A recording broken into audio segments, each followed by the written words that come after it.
Welcome back, traders. March is in the books, and it was a $106,000 month, so another six-figure month. We've had now three to start, or back-to-back to start the year, which I really like.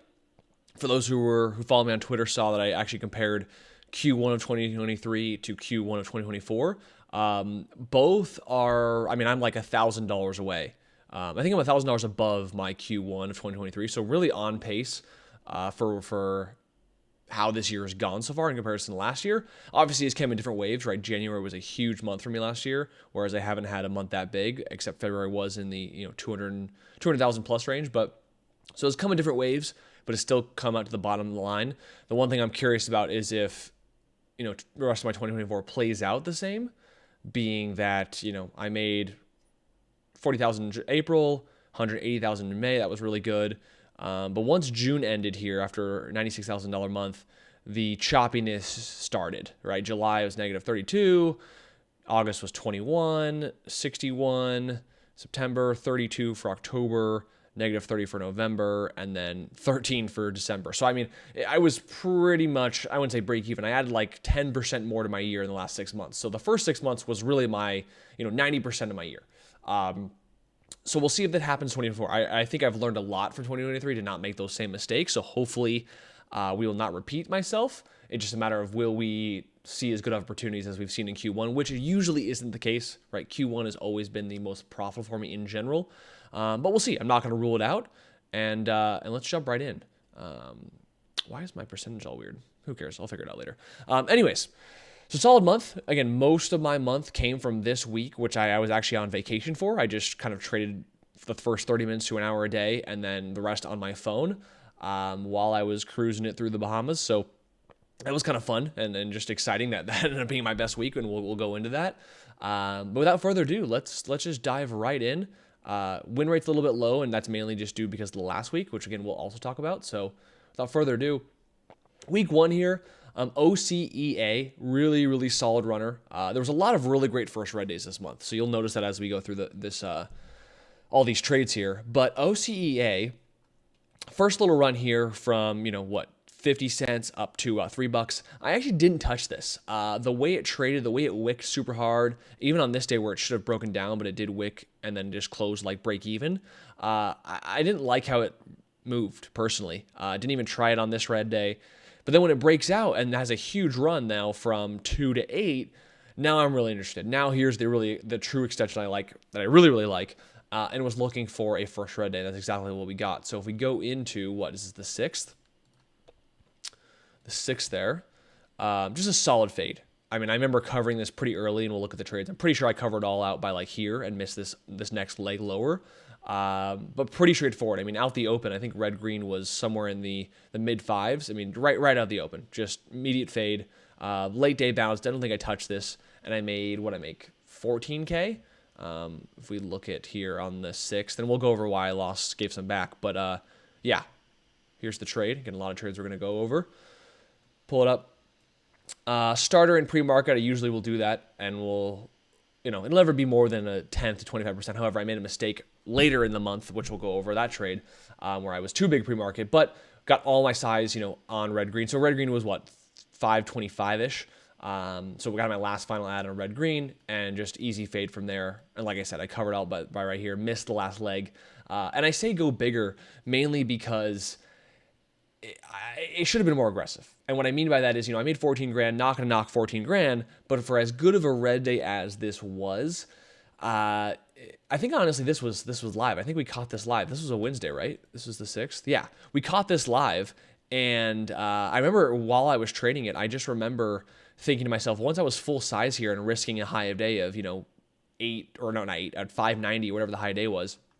I was only risking about 7K, and normally that's above my average loss, right? I don't want to lose 7K in any given trade, but on a first red day that's this ideal, that's this extended, I'm always usually willing to go into the 10K, maybe even 15K range. And so the fact that I didn't add more size, given I had a good risk level right out the open and just stuffed immediately, would have resulted in a bigger gain. And again, money's not the issue here. It's just the performance. It's the reflection. And so it's one thing to not follow your risk management in terms of you went too big and you took a big loss, but there's a whole opposite other side of like, well, did you size correctly enough, right? Because let's say I take another red day and I risk 10, 12, 15K, and I take a loser, well, now this is an undersized winner, and I took a full-size loser somewhere else. So it's trying to be consistent to what I like to pick for my risk levels when I'm dealing with a trade that is this good. And so I was a bit undersized here, right? So 14K, great. Probably should have been in the 20 to 30K range had I been better sized and had I been a little more patient. But that's that. So either way, still a good trade. We go into the next one. SMCI, it was a big winner for me in February due to this red day.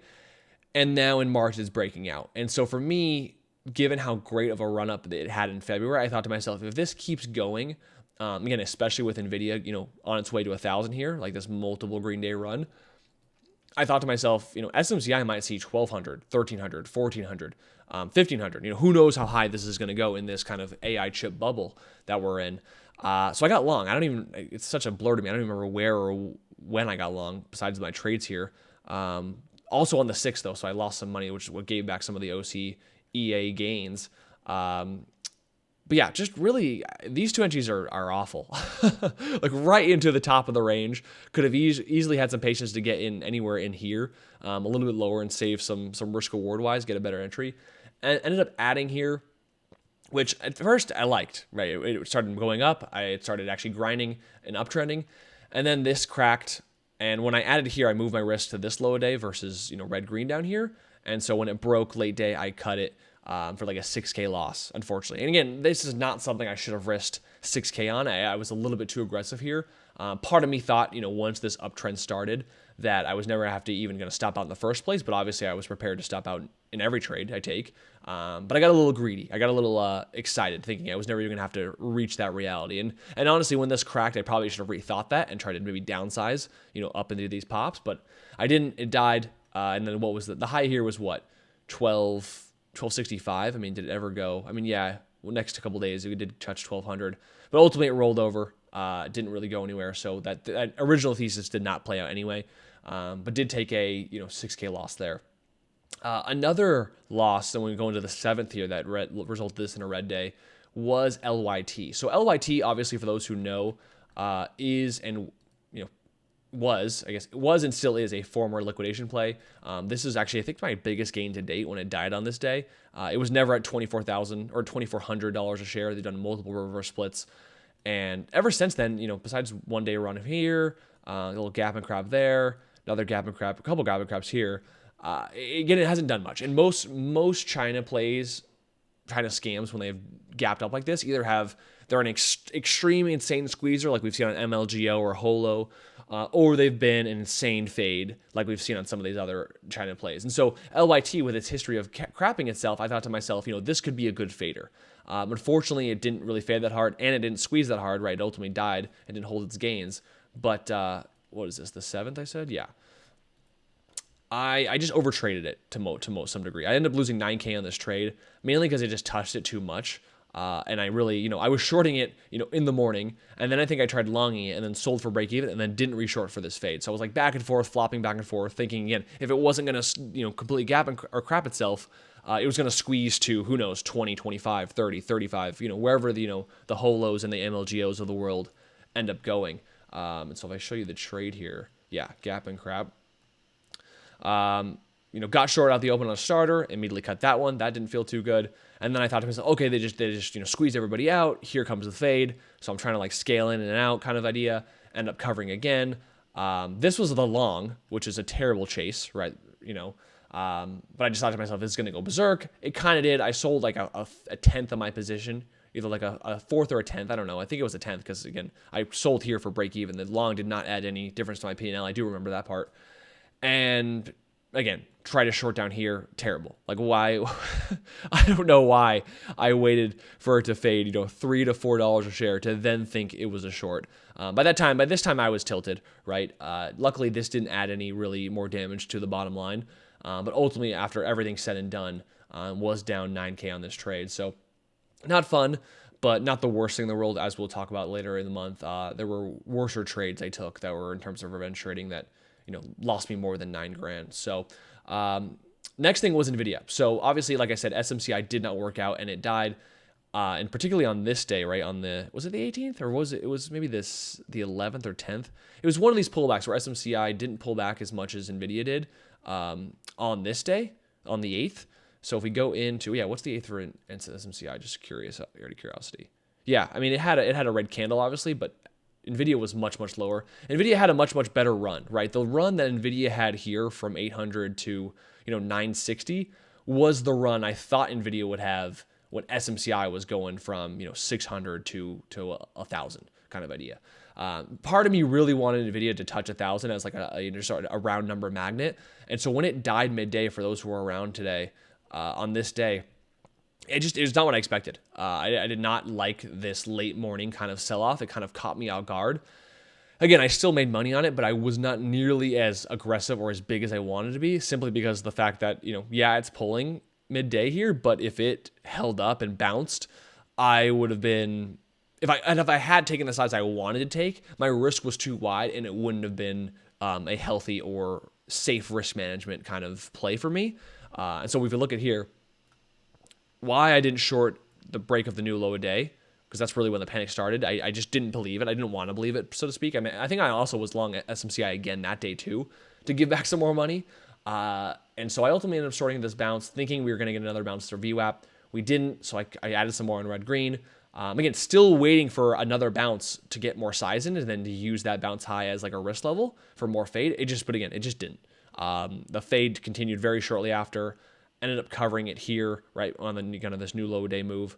Again, locked in $9,000. So I'm not knocking $9,000, but again, what I thought this play would have offered had it kept going to 1,000 and then maybe gave me a tighter risk reward scenario when it was going red on the day or having a red day, it could have been much bigger, right? I was kind of maybe too hopeful that Nvidia going to 1,000 was going to offer the potential of what SMCI was when it ran here. Right. For those who weren't aware or didn't watch my February recap, I made like over 70, 80,000 on this day because it was just ideal. So I got, hopium or greed kind of took over me and thinking we could get that again on Nvidia. It just wasn't the case. So not knocking a $9,000, but let my hopes up in terms of what it should have been. And so, that's week one. Small red again, mainly just because of that LY. If I hadn't had this day, obviously it would be different. And so that's that. Now, and obviously I made $9,000 on Nvidia, but I know now for a fact I lost on SMCI because I gave that money back and only up $1,000 on the 8th. So into week two, so the 13th, 14th, and 15th, I actually took completely off. Obviously, the degenerate in me still checked charts like once a day for like 5 minutes, right? Maybe when the market was closed, but I did kind of commit to taking off these 3 days. My girlfriend and I went to St. Thomas in the Bahamas, and we got engaged. So thank you guys for who have congratulated us. We really appreciate it. So now she's my fiance, and I did that specifically, right? I wanted to kind of give us some quality time and not be a degen on the screens all day, especially because I had bigger plans in mind that no one really knew about. So, but I did trade the first 2 days, obviously. So the first day was really good. I actually profited on PIK, which again was another gap and crapper. Good history of it too. In fact, it actually crapped itself on Thursday. I'm actually filming this on Saturday, and again, Friday was a day off. So crapped itself here. Did not trade it this day, unfortunately. I had plans to, but just didn't get around to it. However, this was the obviously better day to crap itself. If we go into the chart here, was the 11th. Huge move pre-market. And so I don't have a perfect science on this. It's not like I have stats behind this, but I've seen a lot of trades, at least recently. If they go up way too much in pre-market and are like deathly off their highs by market open and still extended from red-green, it's almost like shorts and longs. Shorts got squeezed out, longs got bagged, and now everyone's so underwater that it offers a pretty good fade. And so I was watching for it. Didn't touch it during the choppiness, but I remember really getting interested once this cracked. Second guessed myself for a second, but then it died, so I did re-short on that final crack. If we look at the trades, I'm pretty sure that's how it went. Yeah. As you can see, I didn't really like, if I had to guess why I immediately covered, if I remember correctly, is because I hate chasing things like this. I wish I was quicker and noticing stuff move sometimes and getting short, let's say in the 950s or above. But by the time I saw it, it's at 9 or lower, and I just hate chasing that because, it could be another one of these. where it pulls and then immediately you're right back. And unfortunately, it's that kind of like 50-50 chance of either it doesn't do that and immediately dies, which is what PIK did, or you get short and immediately ricochets right back, and now you're down $1 a share off a chase of weakness. So it's a tough position to be in for me, or at least I don't like being in those positions. So that is why I started covering some. But then when it really showed weakness and stayed heavy, and I kind of proved to me it wasn't going to immediately ricochet right back, that's when I then actually reshorted, and you guys see the second candle. And the great part is the rest was history. It never even touched that price again. Got close here, but waited for late day and just covered right into the close. Thought about swinging, as is why I held so long, but I just realized it's not my expertise to be swinging. And I think honestly the next day it did go lower, but it's just something I don't really do. And even then, it gapped down, but then it immediately popped right back up. So it wasn't like it was going to offer anything huge. But yeah, locked in like 11K on that one because it just faded so well from the 9s to the 5s, whole like 50% off. So that was really sick. So again, that was day one of this day. Made some money elsewhere. I don't really remember that one, but all of the 12th was my Fannie Mae. So Fannie Mae, I'm sure you guys are probably tired of hearing us talk about this. Me, Dom, Huddy have played this thing, and Jack have played this thing numerous times. I've traded, this is the only breakout I missed. I played at this breakout, and I played at this breakout. So when it broke over, when it started uptrending on this day, on the 8th, I started buying some in the high 130s, 140s, added on the 149 breakout level back from January. And it originally was working well, right? It closed up in the 150s, but the next day had a green day, or not a green day, sorry, a red day, which wasn't really what I expected, right? I wanted to see some kind of bigger green candle right here till it really pulled back. And again, the tough part about this is because I knew my schedule going into it. I knew these next 3 days I was committing to not trading. And I was hoping on the 12th, Fannie Mae would have had that huge move. It would have had a green candle of 30, 40, 50 cents. It would have gone up to the 180s, 170s, and I would have taken up a huge profit and ran for the vacation, right?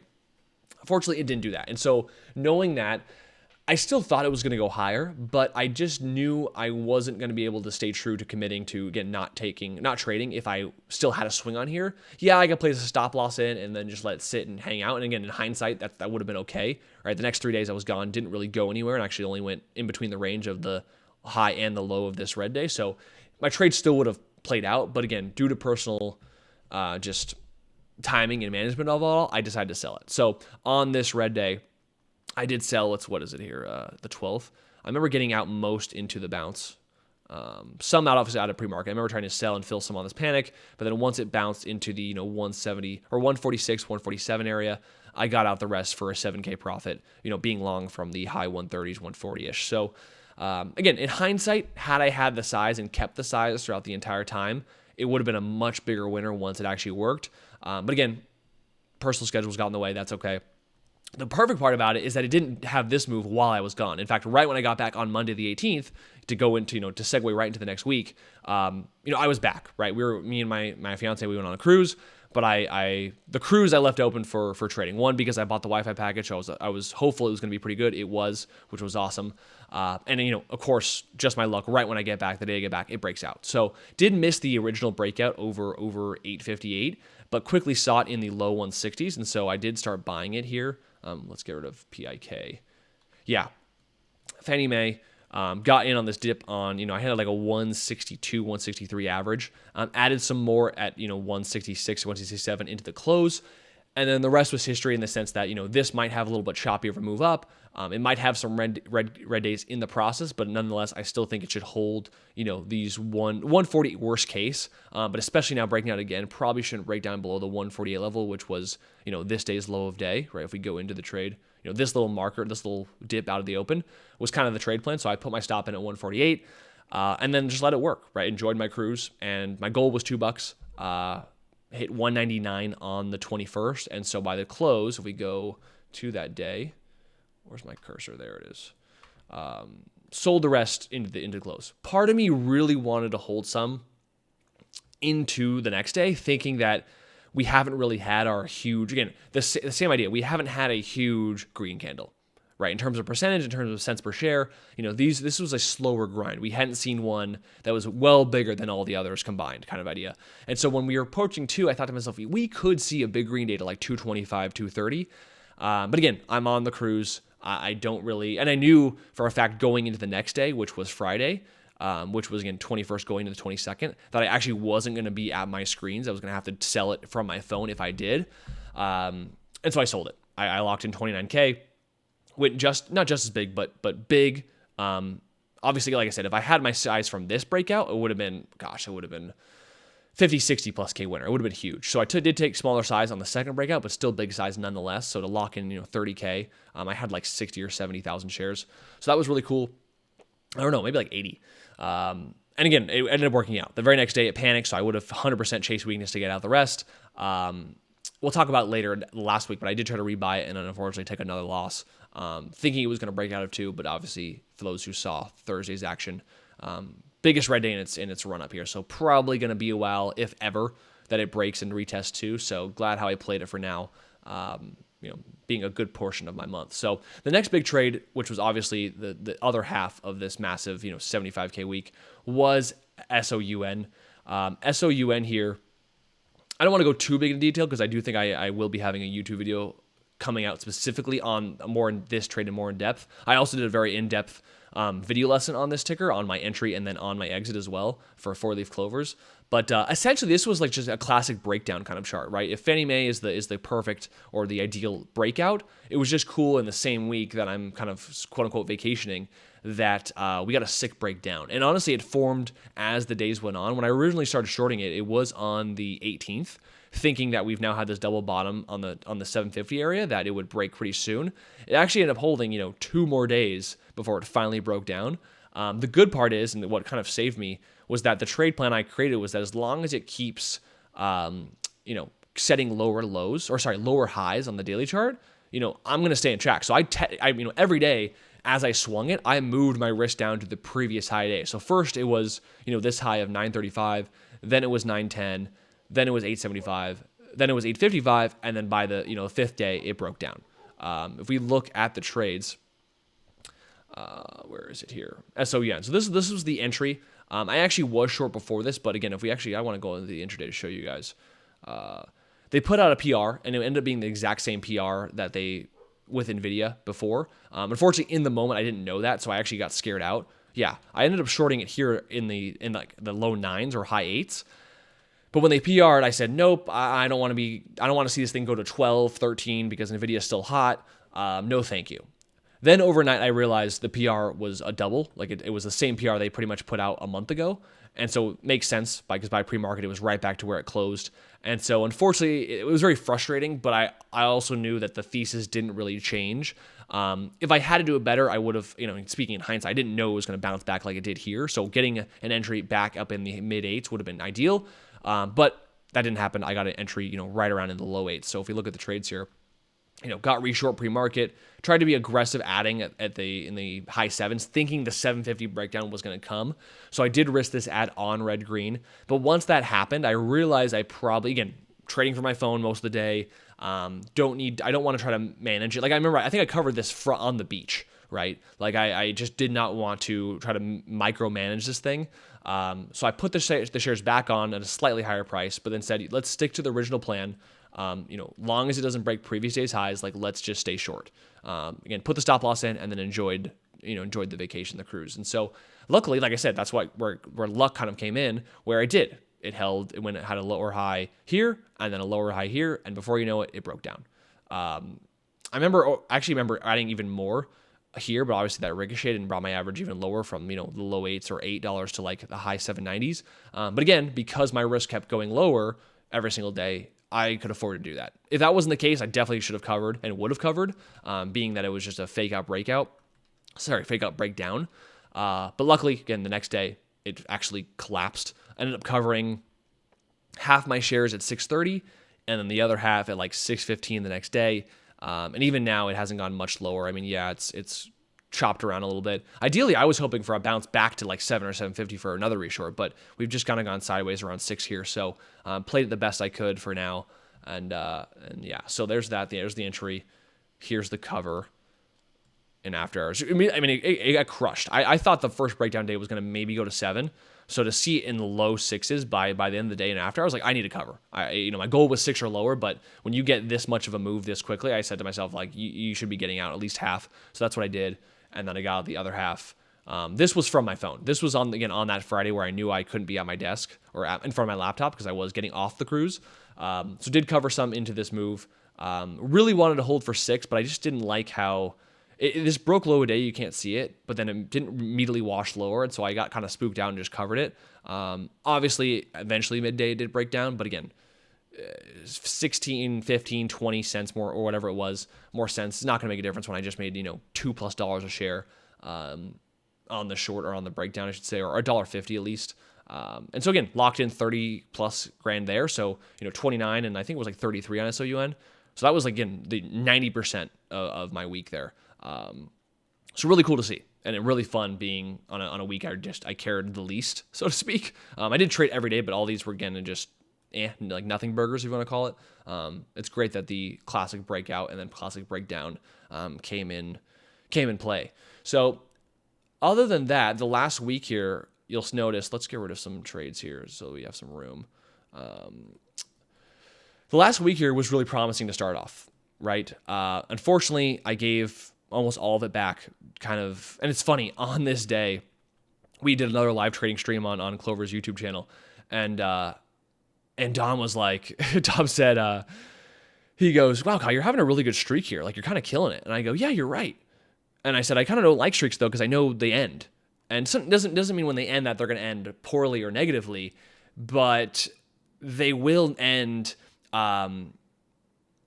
They will end. And so I didn't know how bad it was going to end. I just knew at some point the fun and the momentum and the constant, great wins does come to an end. It's just whether it comes to an end just flat out ends, or it ends with me pushing it or still pushing it, not adapting right away and taking losses. And that's unfortunately what happened, taking 2 5-figure, red days to pretty much give, 90% of my week back. Again, still kept a 6-figure month, which is great. And even if it was in the 90s, like, who cares? It's still a great month overall. But again, if we just hypothetically delete this, could have been, should have been, would have been a little bit better. It's more about how I traded these that upsets me. And we'll get into that. So first 2 days were great. Again, like I said at the beginning of the video, this offered a lot of solid red days.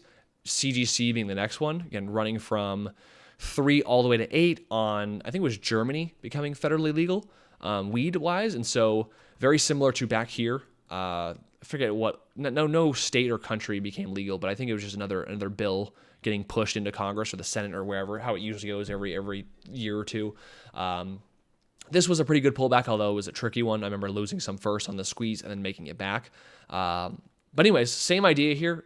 After every run and overextension, this one offers a pretty solid backside, and that's exactly what happened on the 25th. If we go into it here, very similar to OCEA in the beginning of the month, where right out the open it crapped itself. Right, didn't even give you a spike. The very first minute just died. And again, same idea here where I was aggressive. I made good money, but again, it almost died too easily to where I did not ever get size that I know I could have risked. Again, starting in pre-market, but then adding full size right into this panic, knowing now that after dying red for one, but then two, only setting a high of like $8, it could have called for more size. And then again, that's why I call it go bigger. It could have called for me pushing size a little bit bigger, putting on that 10K plus risk and making a nice gain. Now, don't boohoo poor me. I still made 18 grand on this one or 19 grand on this one. So again, still a good trade, but very similar. I also missed the next second leg down, just like I did on OCEA. So it happens. I did reshort the bounce though, so that was cool. Made a little extra there. But yeah, one of those things where, again, this is great that I'm locking in money, but it's the moments where in the future, let's say, like I said, another red day comes along, but it doesn't die so quickly. And in fact, it squeezes me out. And then I take a full 10K, of this magnitude. This was an ideal enough red day for me to risk 10K on. And I take a 10K loss. Well, now like I said, my risk to reward across the strategy doesn't add up. So it bugs me a little bit. Again, from a process standpoint, from a P&L standpoint, it's great, right? I'll never not be excited or grateful for a 19K win. That was awesome. Now, the next day I did give some money back. I thought it would have a second red day because back last time I ran, had a pretty solid second red day. Unfortunately, that was not the case. It just actually skyrocketed right back to highs over the next day or two. So I did take like a 5K loss trying to short, this morning spike and getting, pretty much steamrolled. Just got obliterated. Again, luckily it was a smaller risk level. And again, the reason it's like, the good part is I didn't risk 10K. I knew a second red day is never as ideal as the first. And so losing 5K was appropriate. It would have been really bad, and I would have been pissed at myself had I lost 10. Because again, risking 10 on a second red day is not nearly as ideal as on the first. So that was okay, but then did, lead to some losses giving back. The next day was OCGN here. I don't even know what to say about this. I mean, this still bugs me. It hasn't faded more. Because very similar. I did make money on this first red day and then gave some back on this second red day. Our second red day attempt, it actually closed green. But very similar runs, right? Went from 60 cents to about $1.20, $1-ish. Didn't actually participate in this move. I just didn't like how much extension, or not. I wish there was more extension, so to speak. And so I actually didn't trade it. But when it goes now from $1 to $2, now there's a little bit more range involved. I really enjoyed taking this red day. But unfortunately, I actually also didn't trade it perfectly either. I actually took a loss that it wasn't really necessary. But again, previously in the video, I mentioned getting oversized pre-market, which I really don't ever do. OCGN just got a little excited, and I did that. I shorted, like a 6th or 7th of my, or 60 to 70% of the shares I wanted in this move pre-market. And sometimes it doesn't really matter. Like sometimes it's okay, but when the volume is this much lower compared to the regular trading hours, it's not as meaningful, right? And this is a perfect example of that, because if you go into the actual chart, yeah, here it is. Let's bring it up here. I'm just getting trying to fill all I can, right? And then out the open, it holds red-green perfectly, right? Red-green's 183, it holds 183, and it spikes. Now, granted, I was risking $2. I thought it was a nice round number, maybe 201, 202, because it did give you some trouble on the previous day. But again, having as much size as I did on what's supposed to be a starter, but is like 70% full size, to full size, I got a little bit, emotional. Once I started printing 2, I thought to myself, you know what, if this swipes up to 205 in like 1 minute, it's going to be slippage that I don't really want to accept taking. Like, let's just cover now to try to save myself, right? Mistake. Because when I covered, the 2 ask just ate me alive. Didn't even budge, right? Didn't even blink an eye. It ate all of my shares. And at that moment, I knew, okay, you've just emotionally covered. It's because you've had too much size too early. This is still weak. The plan is still intact. In fact, if I didn't have this share short, I probably should have been starting into the 190s, into $2, and then could have risked, 210. I could have been even a better risk level and picked yesterday's highs, which is technically, is a higher odds, better risk level. So I immediately started reshorting, and then added full size on the red green. Actually waited for it to convincingly be red green on actual volume versus pre-market volume, which is like nothing in comparison, right? Covered into the weakness, shorted this bounce for a couple more grand, and then never touched the rest of the day. So even after this loss, I still made 18K. But we talked about this. This was also during a live webinar for 4-leaf clovers. I probably left 6 to 7K on the table had I not taken this loss and just covered it all here. It would have been 6 or 7K bigger. So being, 18, 19K could have been in the, 24, 25K range. But again, the money isn't an issue. Again, like I said, it's more of the process and more of the, points, right? Would you rather earn 25,000 points or 19,000 points? That's kind of how I view it in terms of reviewing and trying to get better. And again, next day, I thought it was going to be weaker. Didn't cut it over these highs for a loss. And then next day still is right in this range. So maybe it breaks down further, but honestly, I hope it runs higher. Like, again, if it just, the more the merrier, right? If we could just keep getting more runs like this, maybe next run goes from 2 to 4, I'll take it. Third time's a charm. Let's do it over again. But I have no, crystal ball as to what happens from here. It's more hopeful than anything else. But anyways, so where did this start? The first culprit was DJT. DJT here, I probably can't trade anymore. In fact, on Friday or Thursday, forgive me, I actually didn't even short it this day because I just kind of tapped myself out. But for those who know, obviously the background, this ticker is Donald Trump's newest stock. Kind of went from DWAC now to Trump Media and Technology Group, and I have conflicting views on this. Where one is, from a fundamental standpoint, it's very overvalued, right? It should be much lower in terms of what Trump's company is bringing in fundamentally. But again, from a momentum trading standpoint, a lot of that also doesn't matter, right? Fundamentals play out in the long run, but if you're looking to just day trade something, it typically in most cases doesn't matter, at least in the short term, right? And so for me, from a momentum non-fundamental standpoint, I thought to myself, this is, I got 2 text messages from people in my personal life of talking about, oh, I should long this. Like, what do you think about it? And then I put it in perspective of like, okay, it's presidential election year. He's likely going to run. He'd be the runner-up for the Republican Party versus Biden. Like, any momentum going into some kind of election, this thing will go bananas, right? And so maybe I'm a little bit early. Maybe it still does. Maybe it still doesn't.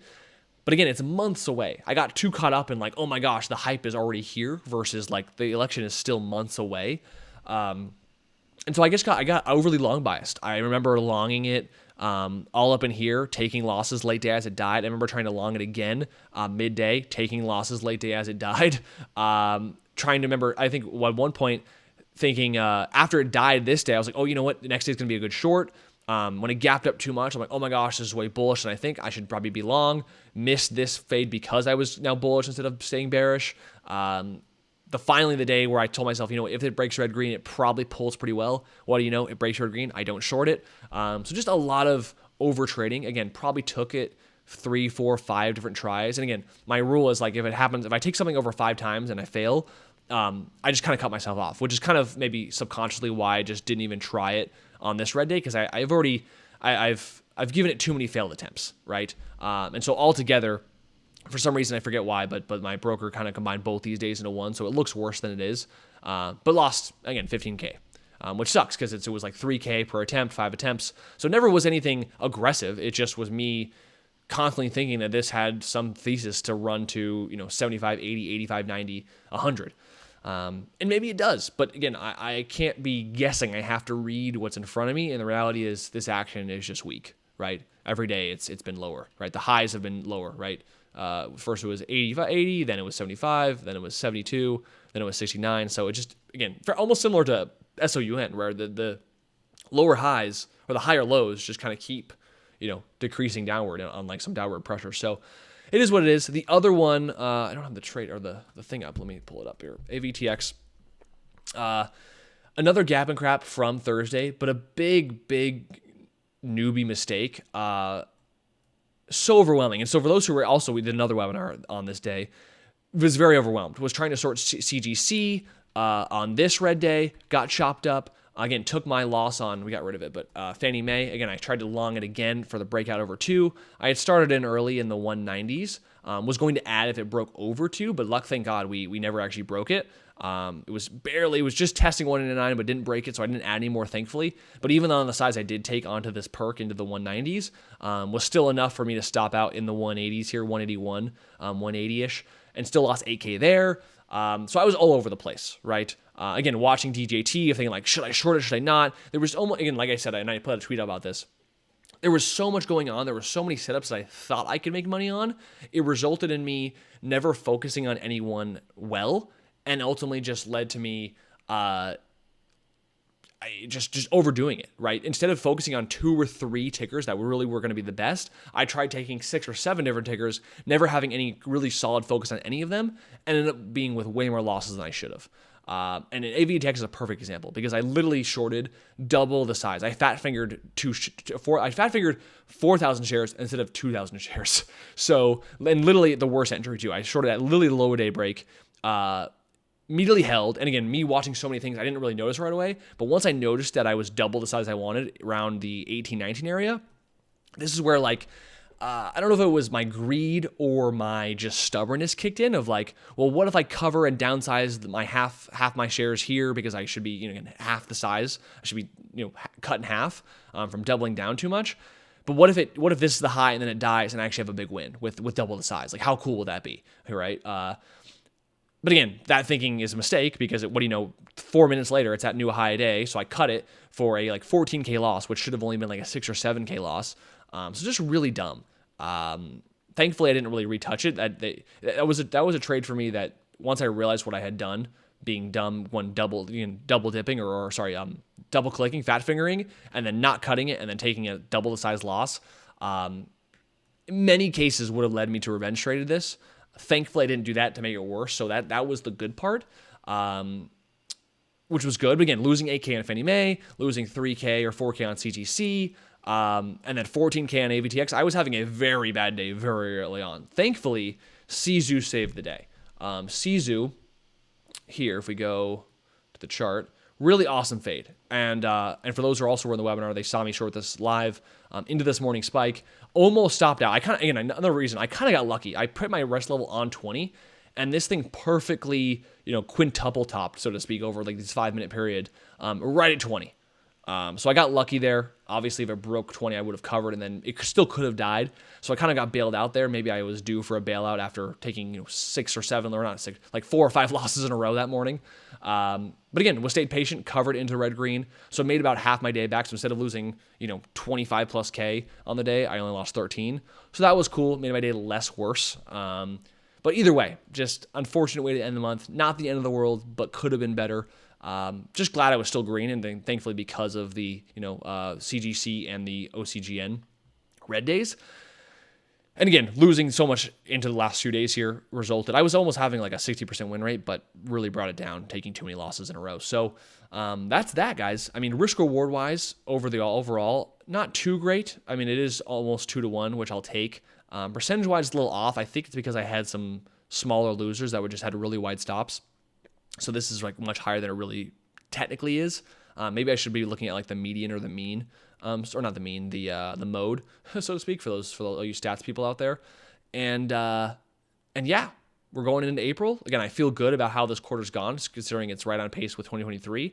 The question is, right, do I stay efficient for the rest of the year, unlike 2023 happened, and we go from there. So looking forward to it, because again, if there's any significant amount of opportunities that March offered with Fannie Mae, SOUN, and then all the red days that happened, I feel good about April. But again, we'll see.